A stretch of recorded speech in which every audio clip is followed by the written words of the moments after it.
आज की कहानी इंडिया के एक ऐसे कपल की कहानी है कि जो शायद आपको मोहब्बत के नाम से नफरत करवा दे। आज की कहानी इंडिया के इलाके देहरादून में रहने वाले ऐसे कपल की कहानी है जिनकी मोहब्बत की दास्तान या तो आपको मोहब्बत से आगाह कर देगी या आपको मोहब्बत नाम से ही नफ़रत करवा देगी। जी हाँ, ये कहानी है नितेश और उसकी बीवी अनुपमा की।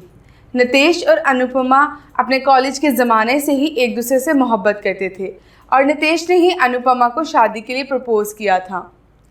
1999 में इन दोनों की शादी हो गई और शादी के बाद ये लोग अमेरिका चले गए क्योंकि नितेश सॉफ्टवेयर इंजीनियर बन चुका था और उसने अमेरिका की कंपनी में अप्लाई किया हुआ था और अप्रूवल के बाद वो वहाँ चला गया और अनुपमा स्पाउस वीज़ा पर वहाँ चले गई। और क्योंकि वो स्पाउस वीज़ा पर वहाँ पर गई थी तो वो वहाँ पर लीगल आवर्स पर इतना काम नहीं कर सकती थी, इसलिए वो हाउसवाइफ बनकर रह गई। ये दोनों वहाँ पर हंसी खुशी ज़िंदगी बसर करने लगे और 2006 में इनके घर दो खूबसूरत से जुड़वा बच्चे पैदा होते हैं, जिनमें से एक बेटी है और एक बेटा। ये दोनों हंसी खुशी अपनी ज़िंदगी गुजार तो रहे थे, लेकिन आहिस्ता आहिस्ता इन दोनों के दरमियान में तनाव बढ़ता जा रहा था और 2008 में ये दोनों अपने बच्चों को लेकर इंडिया वापस आ गए और इंडिया के इलाके देहरादून में एक घर ले लिया और वहाँ पर अपनी ज़िंदगी गुजारना शुरू कर दी। लेकिन भारत आने के बाद इन दोनों के ताल्लुकात कुछ अच्छे नहीं रह रहे थे। आए दिन इन दोनों में झगड़े होते थे। आए दिन किसी न किसी छोटी बात पर ये दोनों एक दूसरे से लड़ झगड़ लेते थे और बात इस हद तक जा पहुँची थी कि बाज़ औक़ात नितेश अनुपमा पर हाथ भी उठा लिया करता था। इन सब का असर इन दोनों के दो जुड़वा बच्चों पर भी हो रहा था, जो कि अब 4 साल के हो चुके थे। अनुपमा हर 1-2 दिन बाद अपने घर फ़ोन करके अपने माँ बाप की खैर खैरियत पूछ तो लेती थी, लेकिन अपने और अपने शौहर के दरमियान होने वाली लड़ाई झगड़े के बारे में कुछ भी नहीं बताया करती थी। एक दिन इसी तरह से अनुपमा को नितेश ने मारा और अनुपमा घर से चली गई और अनुपमा ने घर से जाकर किसी एक अदारे में कंप्लेन करवा दी और उस कंप्लेन के बाद नितेश को हर महीने अनुपमा को 20,000 रुपये देने थे। लेकिन आहिस्ता आहिस्ता अनुपमा को एहसास हुआ कि ये 20,000 रुपये उसके लिए माहाना बहुत कम पड़ रहे हैं, क्योंकि उसी 20,000 में उन दोनों बच्चों का ख़र्चा भी उठाना था और अपने घर को भी देखना था, जिसकी वजह से इनके ताल्लुकात मज़ीद ख़राब होने लग गए। नितेश का बदलते रवैये की वजह एक ये भी थी कि नितेश को कोलकाता में एक लड़की पसंद आ गई थी और वो उससे शादी करना चाहता था और अनुपमा को इस बात का अंदाज़ा हो चुका था।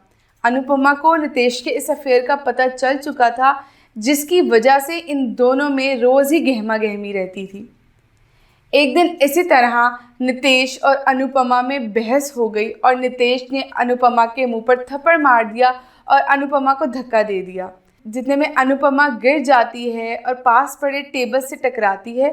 उसके सर पर चोट लगती है और वो गिरकर बेहोश हो जाती है। नितेश उसे बेहोश देखकर एकदम घबरा जाता है कि कहीं अनुपमा मर तो नहीं गई। नितेश उसके करीब जाता है, उसकी धड़कनें चेक करता है तो अनुपमा की सांसें चल रही होती हैं। बजाय कि वो उसको बचाए, उसे हॉस्पिटल लेके जाए, नितेश का दिमाग किसी और तरफ घूम जाता है। नितेश इस बात से डर जाता है कि अनुपमा अगर होश में आ गई तो वो उसके ख़िलाफ़ कंप्लेन कर देगी और कंप्लेन करने के नतीजे में नितेश को जेल जाना पड़ जाएगा। और इस डर से वो तरकीब सोचने लग गया कि वो अब क्या करे। सोचते सोचते वो अपने कमरे में जाता है, कमरे की दराज खोलता है, कमरे की दराज में से कॉटन निकालता है, कॉटन लाकर उसके छोटे छोटे गोले बनाता है और अनुपमा के नाक और मुंह में डाल देता है ताकि अनुपमा का सांस बंद हो जाए और वो होश में ना आ सके। इसके पीछे एक वजह शायद ये भी थी कि नितेश, जो कोलकाता में उसे लड़की पसंद थी, शायद उससे शादी करना चाहता था, इसलिए उसने सोचा कि इससे अच्छा मौका उसे नहीं मिलेगा, वो अपनी बीवी की सांसें ही रोक दे। और कुछ देर बाद ऐसा ही होता है, अनुपमा की सांसें रुक जाती हैं। अब नितेश और घबरा जाता है कि अनुपमा मर तो गई, लेकिन अब वो लाश का क्या करेगा, वो अकेला इसे कैसे दफनाएगा और वो किसी को बताए भी तो क्या बताए। इसी घबराहट में उसे एक और तरकीब सूझती है। वो घर का लॉक लगा के अपने बच्चों को पकड़कर बाज़ार जाता है और एक एंगल रेज़र ख़रीदता है, रस्सी ख़रीदता है, चाकू ख़रीदता है और घर आता है। अपने बच्चों को एक कमरे में बंद करता है और वो लड़की जिसे उसने खुद प्रपोज किया था अपने कॉलेज के ज़माने पे। वो लड़की जिससे उसने हमेशा साथ निभाने का वादा किया था, उससे शादी की थी, जिसमें से उसके 2 खूबसूरत बच्चे थे, वो उन बच्चों की माँ थी।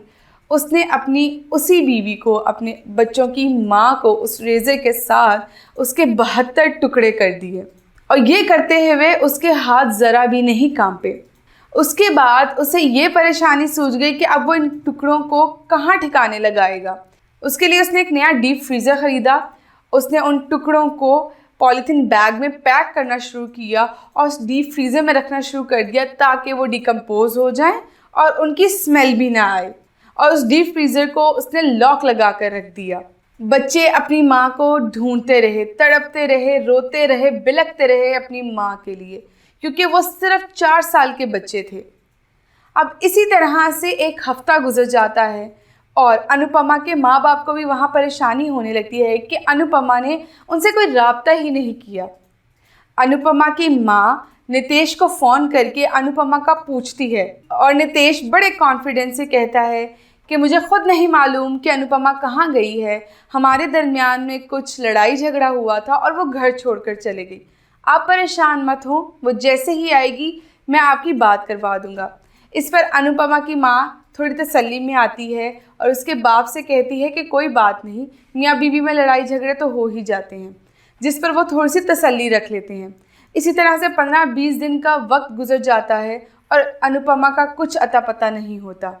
बच्चे छोटे हैं और नितेश उन्हें बहला फुसलाकर उन्हें संभाल ही लेता है। कुछ दिनों के बाद अनुपमा का भाई नितेश के घर पर आता है और दरवाज़ा खटखटाता है, मगर कोई दरवाज़ा नहीं खोलता। अनुपमा का भाई दरवाज़ा ज़ोर ज़ोर से बजाने लगता है, जिस पर नितेश दरवाज़ा खोलता है और उससे पूछता है कि आखिर मसला क्या है। अनुपमा का भाई चीखता है कि मेरी बहन का इतने दिन से कोई अता पता नहीं है, मैं अपनी बहन से मिलने आया हूँ, हटो मुझे अंदर आने दो, मुझे अपनी बहन से मिलना है, मुझे बच्चों से मिलना है। जिस पर नितेश बौखला जाता है और उसे घर के अंदर दाखिल ही नहीं होने देता। वो उससे उल्टे पुल्टे जवाब देने लगता है, जिससे अनुपमा के भाई को शक होना शुरू हो जाता है। वो उस वक्त तो वहाँ से चला जाता है, लेकिन वो जाते साथ ही अपनी बहन की गुमशुदगी की कंप्लेन करवाता है और पुलिस से रिक्वेस्ट करता है कि वो जाकर घर की तलाशी ले। जब पुलिस अपनी कार्रवाई करने के लिए वहाँ पर आती है तो पूरे घर की छानबीन करती है, लेकिन उन्हें कुछ मिलता ही नहीं। इतने में नितेश घबरा जाता है। अचानक पुलिस अफसरान की नज़र उस कॉर्नर पर रखे हुए डीप फ्रीज़र पर पड़ती है, जो कि बिल्कुल नया लग रहा होता है। हमारे यहाँ अक्सर रवायत है कि जो चीज़ नई हो हम उसका प्लास्टिक रैप नहीं उतारते। इसी चीज़ से पुलिस ने चीज़ जांची कि ये बिल्कुल नया डीप फ्रीज़र है। उन्होंने नितेश को बुलाया और पूछा, ये डीप फ्रीज़र यहाँ पे क्या कर रहा है।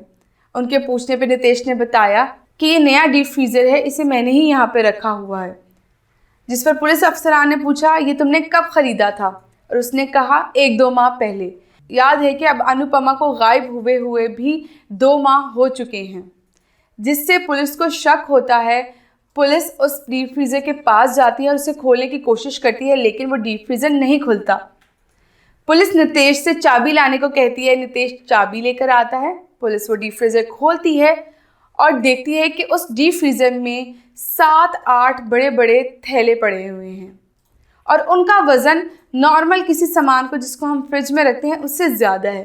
पुलिस उन्हें बारी बारी से बाहर निकालती है और देख के हैरान हो जाती है कि उसमें किसी इंसान के टुकड़े पड़े हुए हैं, जिस पर वो नितेश को गिरफ्तार करके थाने ले जाते हैं और नितेश से सच उगलवाने की कोशिश करते हैं, जिस पे नितेश घबरा कर उन्हें सारा सच बता देता है।